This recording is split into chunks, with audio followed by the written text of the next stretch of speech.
It's the pilot episode of Smackdown, April 29th, 1999. We have Michael Cole and Jim Cornette in the booth. According to my ChatGPT research, Cornette only announced 8 episodes of Smackdown. Stephanie looks so wholesome. Hard to believe that by the end of the year she'll go full evil Stephanie and look completely different. Multiple show your puppies signs for Steph in front of her father. Man, being a showbiz family is weird. The fans chant asshole at Vince, who's working on what will prove to be a short-lived face turn. He recently had to go to Stone Cold for help to save his daughter from, being kidnapped and forced to marry the Undertaker. Vince thanks Ken Shamrock and The Big Show for helping save Stephanie from the Ministry of Darkness. And then he says he especially thanks Stone Cold Steve Austin. After feuding with Austin for just over a year now, this is a pretty wild way to start the first episode of SmackDown. It's a resetting of the table that shows that things are changing.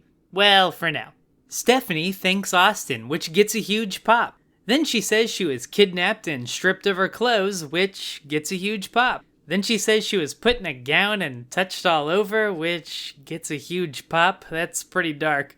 What's creepier, the fans for cheering or Vince for having his daughter say those lines? Anyway, Stephanie seems really comfortable in front of the audience. Linda aside, it's pretty impressive just how natural performers the McMahon family are.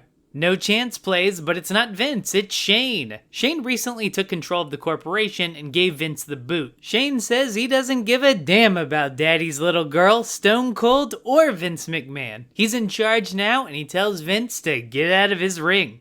Now Shane gets the asshole chant. They're really spreading that around. He says he's got 2 people on his hit list, The Rock and Stone Cold, and he sets up a match for tonight's main event. It'll be The Rock teaming up with Austin in a tag match. Jim Cornette tells us Rock and Austin have never been on the same tag team before, and according to my ChatGPT research, it didn't know the answer to that question, so we'll just have to take Cornette's word for it. Shane tells Triple H he'll be on the team to take on Rock and Austin. Then he asks the extremely forced question, who wins Rock and Austin? Are there any takers? Lights go out and Taker's on screen, saying Stone Cold ruined his dreams of marrying Stephanie McMahon. Kind of awkward that he never actually comes out, he's just on the video the whole time. So it's Rock and Austin versus Triple H and Undertaker. Why? Because Shane McMahon said so.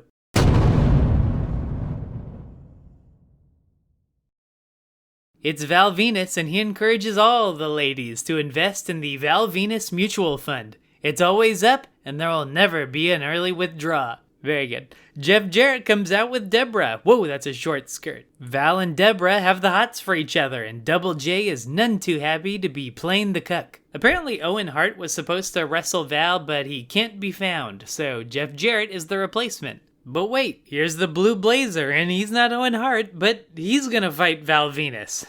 Okay. Deborah does that thing she does, and Val gyrates for a second, and then decides he needs to focus on the match. How professional. But while the ref argues with Deborah, Double J gives Val a devastating looking kick to the nuts. Blue Blazer wins. Out comes Nicole Bass, who we're told is trying to get some of Val Venis.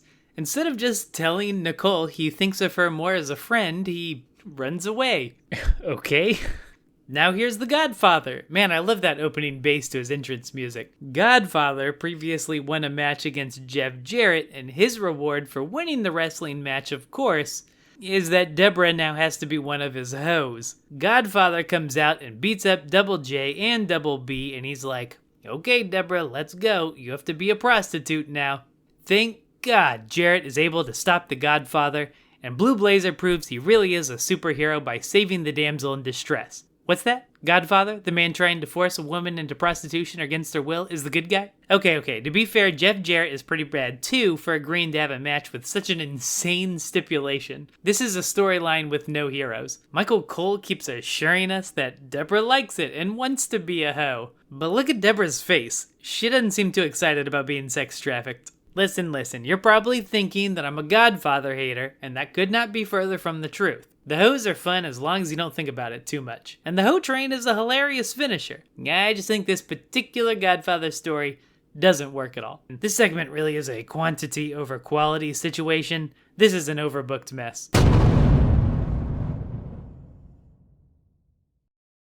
The Rock talks to himself backstage. Kevin Kelly interviews Blue Blazer, oh goody. He denies being Owen Hart and says he's here because WWF is deplorable. And there's too much, quote, cleavage, end quote. Ironic since his best friend's girlfriend, Deborah, is sporting a considerable percentage of the WWF cleavage. Anyway, it doesn't make much sense, and it's stupid, and it's a waste of Owen Hart, and I hate it. Moving right along, well, it's the Big Show, and this is a test. Test left the corporation last Monday after arguing with and then getting attacked from behind by the Big Boss Man. And speak of the devil, Big Boss Man enters less than 10 seconds into the match. You knew he was going to get involved, but that did not take long.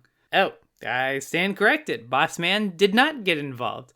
Instead, this was a squash match where Big Show just took out Test in a minute. Cool dropkick. Show leaves, Boss Man starts beating down Tess some more, and Big Show saves Tess. Alright, so this wasn't even really a match, just a segment that seems to set up Boss Man and Big Show. Tess comes out looking terrible. He's fresh off a babyface turn and just keeps getting the crap beat out of him. But it was meant to hype up Big Show and make Boss Man look like an ass, and I'd say mission accomplished. And that dropkick.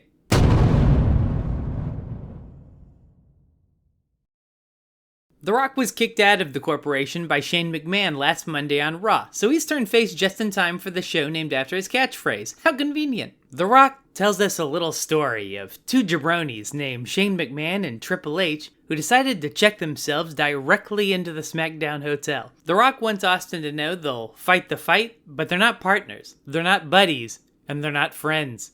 I'm not going to tell him that buddies and friends are the same thing. The glass breaks and here's Stone Cold. We're only about a month after Austin defeated The Rock at WrestleMania 15, and only a few days since Austin defeated The Rock again at Backlash. So there is a fresh wound between these two, and I do think pairing them up now that The Rock is a babyface is a great plan for the first main event in SmackDown history. It feeds into that fresh, resetting the table feeling I talked about earlier. Austin says Rock will always be some punk kid who spits out nursery rhymes. Shane McMahon comes out, which is probably a strategic miscalculation on his part. Surely it'd be better just to let Rock and Austin keep arguing with each other. Nevertheless, Shane tells us that his plan is getting bigger and better. Undertaker takes his place next to Shane, then the rest of the Ministry of Darkness, then the rest of the corporation, all line up on the stage with Taker's music still playing. Shane introduces us to the corporate ministry. I know people like to roast the corporate ministry today, but I love this debut. When I was a kid, I remember running through the house during the commercial yelling, "The corporate ministry, the corporate ministry," until my dad told me to stop saying that. You want to have at least one big surprise on the pilot episode of SmackDown, and combining the two heel factions makes a lot of sense. You've got Rock and Austin both as good guys, and now you set it up so they have to work together or be destroyed. I know when people think of the corporate ministry, they think of the disappointing higher power ending, but that doesn't take away from the fact that this debut really works. It gets everyone talking about SmackDown the next day, establishes SmackDown as a must-see show where big moments happen, and makes the tag team main event all the more interesting, as Rock and Austin find themselves in a much more desperate situation than they realized.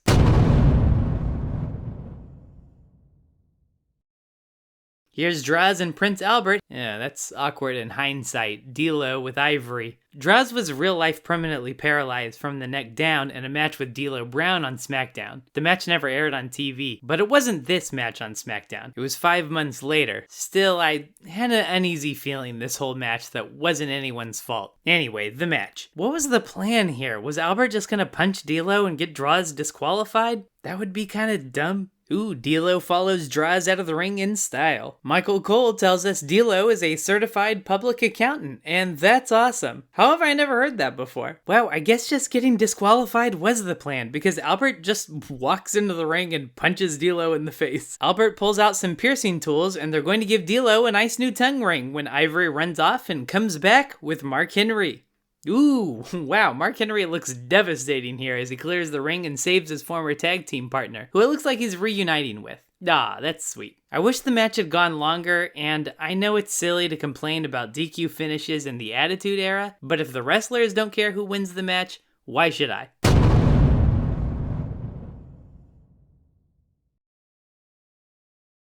X-Pac and Kane are in an abusive relationship as Kane has been randomly choke slamming X-Pac lately. I really like the storyline that Kane is just incapable of not hurting everyone around him. Road Dogg tells us some nursery rhymes of his own. Then he makes the mistake of calling X-Pac a friend. Billy Gunn tells him when it comes to the titles, there are no friends. X-Pac and Kane come out separately. Wow, you can feel the spark when the New Age Outlaws come out. The pop is just a smidge below Rockin' Austin. Road Dogg does his usual, "Oh, you didn't know?" and introduces himself and Billy Gunn. But Gunn is all business and refuses to take the mic when Dogg offers it. Love those X-Pac spinning heel kicks. Brilliant back and forth between Road Dogg and X-Pac. Dogg dances around and doesn't pay for it. Big pop for the double suck it. Billy Gunn's in and he shoves X-Pac. Kane yanks his partner by the hair and tags himself in. When this match started, I was terrified it'd be a 1 or 2 minute affair like the other 2 matches of the night so far. But thankfully this match gets some time to breathe.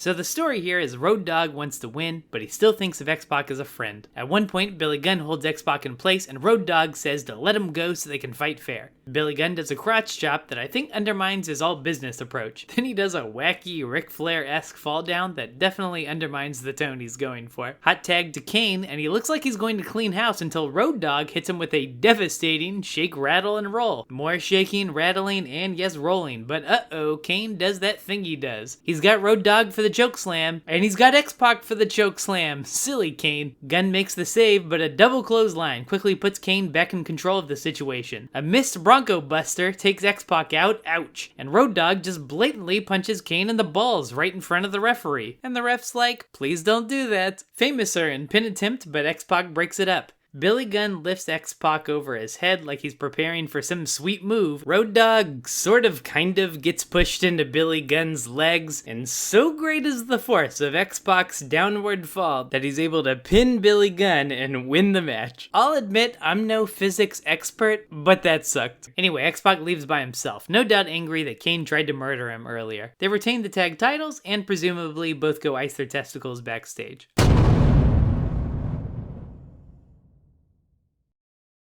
Oh, I've always loved vampires, so I thought the Brood were the coolest when I was a kid. Watching now, it's kind of awesome seeing a very young Edge and Christian back in their Brood costumes, coming out to fire and everything. It's hilarious to think that they go from this directly to the Reeks of Awesomeness gimmick. Cornette tells us the Brood has separated from the Ministry of Darkness, and we're going to hear from them for the first time tonight. Oh wow. Oh wow, this is bad. I can't do this justice. Just listen. In this search of the mystery of life. Something clearly went wrong here. Gangrel looks really nervous, like he memorized a script and then forgot it all when he got out there. Christian makes the smartest choice of his career and opts not to say anything. Edge gets a big pop when he starts talking, but that quickly turns to horrified silence. The power lies within us, and it's up to us to find it. I think I have 2 questions. Who wrote this? And did anyone practice saying these words out loud to hear how it sounds? It's not just the delivery, though that is a huge problem. It's the words themselves are incredibly lame. They're trying to sound cool and poetic, but they just don't really say anything. We don't learn anything as to why they left the Ministry of Darkness. I feel like they could have just said they refused to join the corporation or something, and that would have at least made sense and been easy to remember. Oh my gosh, Gangrel's just falling apart out there. You seem to be the one that's confused. He's no Stephanie McMahon. The bloodbath is cool and all, but Hayes doesn't really sell it. He looks less like a man who's being drenched in the blood of some unknown once living creature, and more like a man who's annoyed because he can't find the TV remote. I've watched this promo 3 times in a row, and I'm officially obsessed. There's nothing positive here, except a delightfully high cringe factor.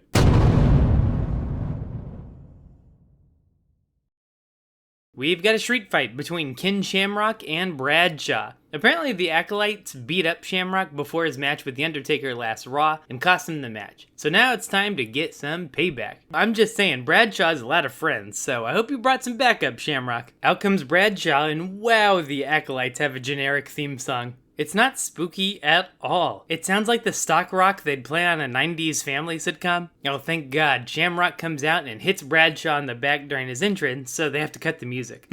Whoa. Shamrock just legit tried to kill Bradshaw. I'm already impressed with how hard-hitting this match is going. This is a wonderful sell from Bradshaw. He looks like he's legit in pain and trying to get to the ropes. The announcers remind us that this is a street fight, so there's no rope break, so Bradshaw has to crawl out of the ring. Loved this whole sequence. Shamrock tries to kill Bradshaw yet again, but Bradshaw says, not today. Good-looking baseball shots here. Shamrock chokes out Bradshaw with the bat, and that's the match. I liked this a lot. Loved how hard-hitting it was. Both men are famously snug wrestlers, and you believe they hate each other with this presentation. I think my only criticism is, where was Farouk?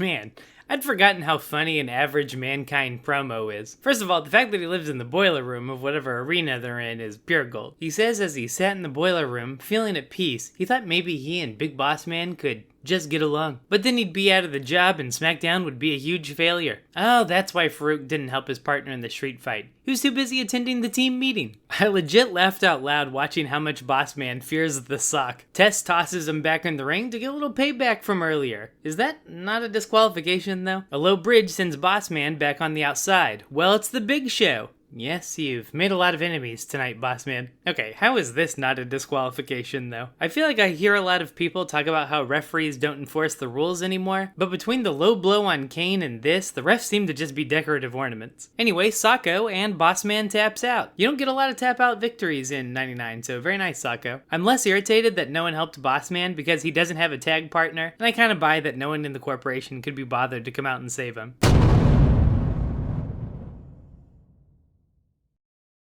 Billy Gunn finally finds X-Pac and goes on the attack. Kane saves him, and Gunn is lucky he didn't get thrown through a window or something. Ew, don't spit on the floor, you're indoors. Triple H comes out with Chyna and the Mean Street Posse. Undertaker comes out with Shane to prove that they're indeed on the same page. I wish The Rock had been smart enough not to go into the ring by himself. He predictably gets jumped by Taker and trips. Come on, Rock, you should know better. The glass breaks and Triple H meets Austin on the ramp while the crowd loses their minds. Austin finishes up with Triple H and goes after Taker, who proves a bit too much. Rock and Triple H go to their respective corners, and I guess the match is starting. Austin busting out some signature moves in the early going. I'm kind of surprised. Austin actually tags The Rock. Taker tags in, and The Rock uses a Rocky chant to power up. There was a mile between Taker's fist and The Rock's face. All hell breaks loose when The Rock goes for the rock bottom. Triple H stops it, and Austin stops Triple H, then stomps a mud hole in him. In a moment reminiscent of when Albert just randomly costs his buddy Draws the match, the entire corporate ministry comes out and makes sure Austin and Rock win via DQ. How nice of them. Tess, Shamrock, and Big Show come out and I'm thinking the formation of the Union might be just around the corner. Yep, I looked it up and the Union is in the very next episode of Raw. Everyone's brawling, but Austin and Taker are the only ones in the ring. Undertaker hits Austin with a choke slam, and I love how much Austin sells just being grabbed by the throat. Shane's got a chair and would like for Undertaker to use it, but Vince appears and punches out his son. He grabs the chair and heroically tries to save Austin, and he does save Austin by taking the chair shot himself. Ouch. Austin uses the distraction to hit a stunner on Undertaker and then another stunner on Shane. I think it's weird that Rock and Triple H just kind of vanished, never to be seen again. So you know I ain't about the DQ finishes, but I'm so in on the rest of this that I think I can let it slide. Vince McMahon sacrifices himself to save Austin to repay him for saving Stephanie. We cement the corporate ministry as the new heel faction, but also show that they've made many enemies along the way that'll be a thorn in their side. I suppose I could argue that it's a bad idea to announce a new heel supergroup and then have both leaders take a stunner by the end of the show, so I think maybe having Taker and Triple H win the match before all of this could have balanced things out.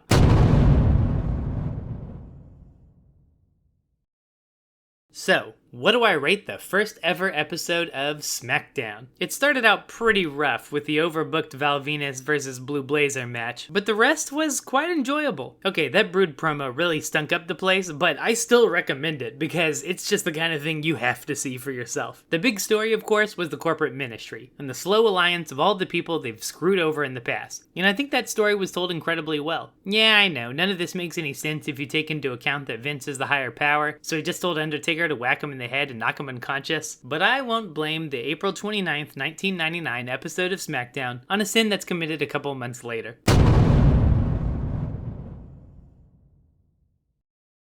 Hey, thanks for watching. If you liked the video, please like and subscribe so I can keep this up. Feel free to suggest future episodes in the comments. Did you watch this episode when it first aired? Think you'll rewatch it soon? Let me know in the comments. Next episode, I'm thinking the August 16th, 2004 episode of Raw. Randy Orton won the World Heavyweight title from Chris Benoit at SummerSlam, and Triple H gives him the thumbs down heard round the world. See you then.